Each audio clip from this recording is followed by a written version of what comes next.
Suddenly, the police announced, "We've urgently transported a child found in the car. You're under arrest." Shocked by the unexpected arrival of the police at my home, I couldn't believe what I heard. "What? I don't have a child," I responded in confusion. The officers seemed equally puzzled. It appeared they had identified the car's owner through the license plate, and it was indeed registered under my name. Could it be holding a suspicion? I rushed to the hospital where the child was taken. There, a boy around the age of 5 lay on an emergency bed, his face red with roughness. My heart pulsated wildly at the sight of his familiar face. From that moment on, my life changed dramatically, with this child at the center. I am Emily, a 33-year-old working from home. I started dating my husband Michael in college, as we were in the same club, and we married after graduation. Despite being married for 10 years, we couldn't have children. We underwent fertility treatments, but I learned that I had a condition making it difficult to conceive. Kind-hearted Michael reassured me, saying, "It's okay. Let's live happily, just the two of us." My in-laws were nice people, and since my brother-in-law already had a child, they never put pressure on me. However, I just felt bad for my parents who were looking forward to their grandchildren. Fortunately, since I lived near my parents, I made it a point to visit them frequently, if only John had a child. I have a younger brother, John, who is 7 years younger than me. Sometimes I find myself browsing through old photo albums, reminiscing about the days when John, as a toddler, would toddle after me, calling me sis. One day, while working at home, an incident occurred that shook me to the core. My doorbell rang incessantly, and in a panic, I checked the camera to find the police standing there. Without warning, the police announced, "We've urgently transported a child found in the car. You're under arrest." Shocked by this abrupt statement, I was at a loss for words. "What? I don't have a child," I stammered, and the officer replied, seeming just as baffled. In that moment, my mind was flooded with questions. According to the police, a passerby had noticed a car abandoned on the road with a limp child inside, reported it to the police, and the child was transported by ambulance to the emergency room. When I asked about the location of the car, it was in front of my parents' house. Unfortunately, my parents were away on a trip. The police identified the owner of the car from its license plate, and while the car was indeed registered under my name, the person using it was my younger brother, John. I used to lend my car to John, who had just gotten his license, and he took it when he left home. Since then, the car had been left in front of my parents' house, only brought out when it needed inspection and maintenance. Despite scolding him, my parents felt pity and took care of the vehicle's maintenance, thinking he might need it. But who was this child left behind in the car? Hurrying to the hospital, I approached the bed in the emergency room and saw just the top of a small head peeking out from a blanket. The curly, wavy hair reminded me instantly of someone. My heart raced as a childhood memory of John flashed before my eyes. Getting closer, I saw the face of a boy around 4 to 5 years old who looked strikingly like John. Could it be that this child is? Pondering this, I received a phone call from my mother, who was away, sounding panicked. John had called and asked me to take care of his child. He said he left the child in the car because we were not home under this blazing sun. What should we do? Informing the worried and panicking mother that the child had already been taken to the hospital and seemed likely to survive, she seemed relieved and said she would be back soon. I understood my mother's feelings that there was no time for a trip now. I knew this child was my brother's, but when was he born, and who is his mother? I explained to the police he's probably my brother's child, and decided to stay with the child. After that, I tried calling my brother several times, but I couldn't get through. Looking at the child, he seemed to be in pain, such a small body enduring so much pain. At that moment, a nurse came and handed me the clothes the child was wearing. After changing him into hospital pajamas, they were ragged and severely dirty, with the word Tom written on the tag. From his extreme thinness and the state of his clothes, it was evident that he had been through a lot. It was easy to imagine that Tom had been raised in a miserable environment. That evening, my mother returned from her trip and rushed to the hospital. "John," she murmured, hugging Tom with tears flowing. Tom looked a lot like John. By the next day, Tom's condition had improved, but he seemed very scared. I gently asked him not to be frightened. "How old are you, Tom?" I inquired. 5 years old, he answered, spreading out one hand and adding his fingers. "Well, don't you speak so clearly?" I praised him and stroked his head, and he smiled for the first time. Still, Tom seemed thin, pale, and small. According to the doctor, there were bruises all over his body. I persuaded the police to let us take responsibility for the child until we could contact John and somehow avoided a report being made. 3 days later, Tom was discharged. I didn't want to dress him in his tattered clothes, so I bought new ones and had him changed into them. He looked even more intelligent and cute in them. Finally, I got through to John when we were leaving the hospital, but there was tremendous noise on the other end of the call. "How could you leave him in the car under the blazing sun?" "He was taken to the hospital." "He survived, didn't he?" "So it's fine," I argued. "He had bruises all over his body. Did you do this?" I questioned. "Thomas is clumsy. I was just disciplining him," John retorted without a hint of offense, leaving me out of words. "He's only 5 years old. He's stupid, can't even remember the letters. No matter how many times I tell him, it's annoying." "So I thought I'd leave him at our parents' house," he continued.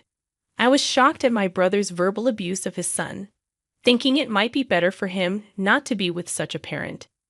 "Furthermore," John said, "I'm in the middle of a casino jackpot right now," and hung up the phone. Seeing this, Tom, who looked worried, started to silently shed tears. I softly said, "It's going to be okay," and stroked his head. "He's only 5. A time to be selfish and cry."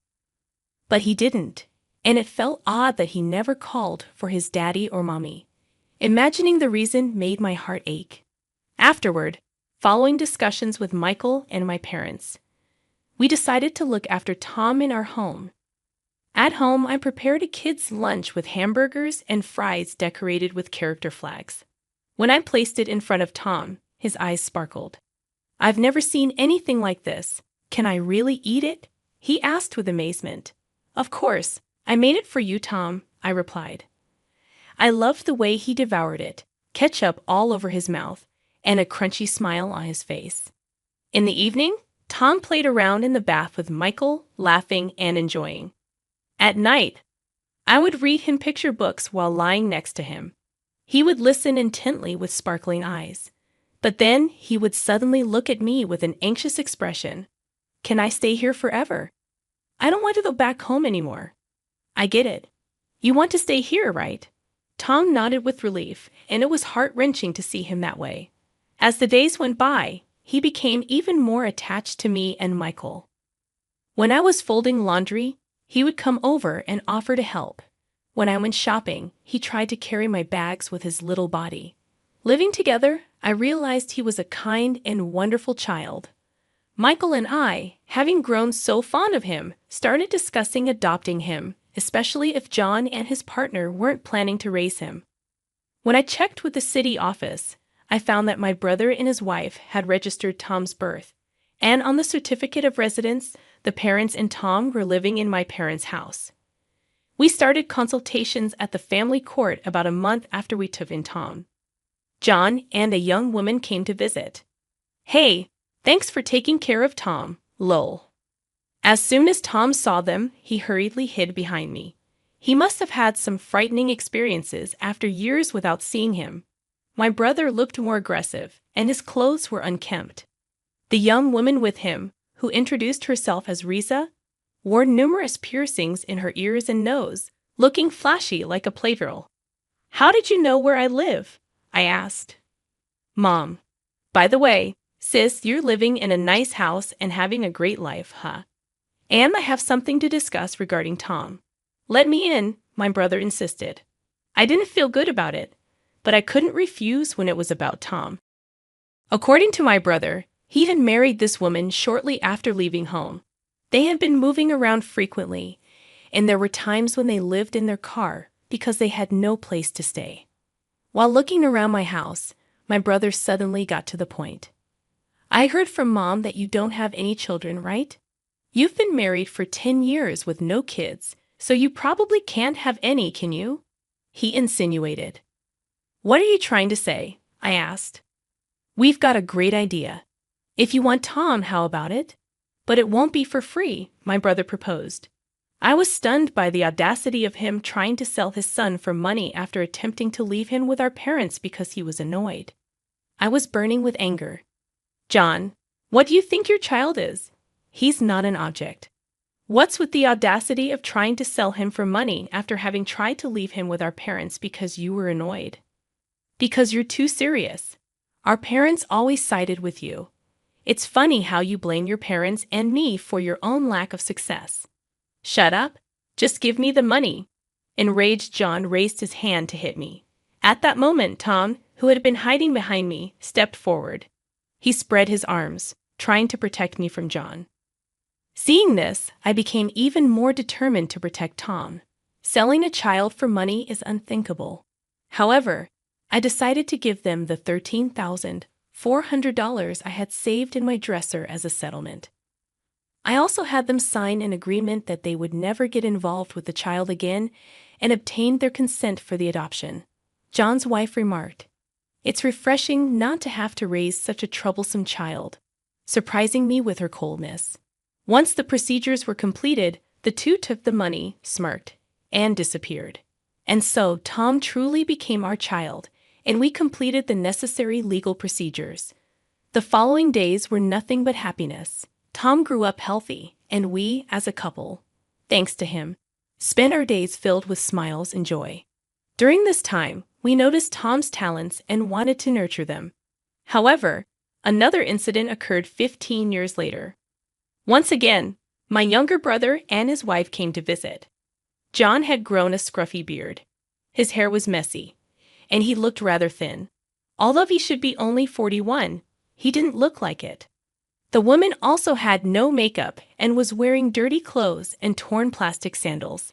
It was immediately apparent that they had fallen on hard times and were living a rough life. I had a bad feeling, as their visit couldn't mean anything good, and my reliable husband Michael was out working that day. "What brings you here?" I asked. "I need some money." "Why should I give you any money?" I retorted. I thought Tom was just a stupid brat, but he got into a prestigious university's medical department, didn't he? John remarked. In reality, Tom was very intelligent.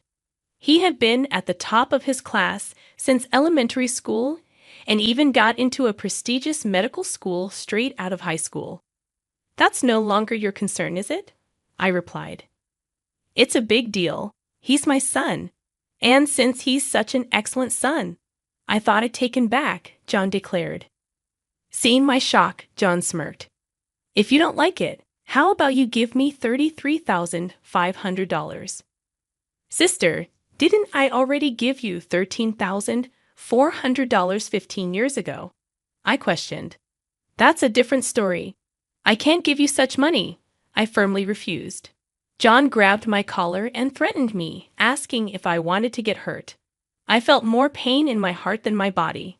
Looking at my thoroughly rotten brother, at that moment, someone shouted, "Stop it!"